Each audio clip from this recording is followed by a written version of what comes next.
Et puis dans l'actualité des régions, encore une histoire de contrôle radar et limitation de vitesse qui commence à énerver beaucoup de gens. Une portion de départementale dans le département du Gard. Sous prétexte de travaux voisins, on y a abaissé la vitesse de 90 à 70, puis 50. La chaussée n'est même pas rétrécie, mais les véhicules banalisés et les radars s'en donnent à cœur joie. Entre Garon et Guessergues, Frédéric Bernheim et Christelle Chabot.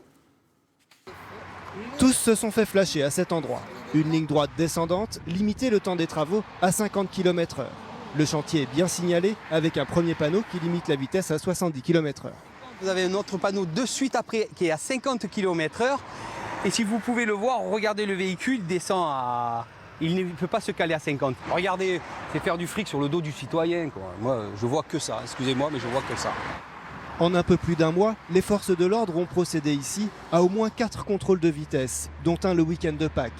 Il y a eu une quantité extraordinaire de gens qui l'ont été ce jour-là par un radar qui était complètement dissimulé avec un véhicule banalisé. J'étais à 65. Il y avait personne sur le chantier, J'ai rien vu, moi c'était 13h. J'ai pas vu la police, j'ai rien vu. De nombreux habitants des villages voisins de Garon et Guessergues se sont fait prendre au piège. Excédés, ils s'organisent et font signer une pétition pour arrêter ce qu'ils qualifient de radar piégeux. Je sais pas, on doit être à peu près à plus de 400 pétitions, quoi. Rien que dans ce magasin-là, sachant qu'il y en a dans tous les commerces de Garon, quoi. Sans compter le nombre de PV qui nous ramènent, quoi. Une centaine en quelques jours. Selon le collectif des citoyens en colère, plus d'1 millier d'automobilistes se seraient fait flasher sur cette portion de route. 51, 66, 73. De son côté, le Conseil général explique que les accès au chantier sont dangereux et ses limitations indispensables. C'est vrai que c'est une route très circulée, sortie de Nîmes, sortie de Quessargues, c'est les premiers endroits où on peut commencer à doubler. Et effectivement, modifier les habitudes et le faire ralentir fortement n'est pas évident à ce jour.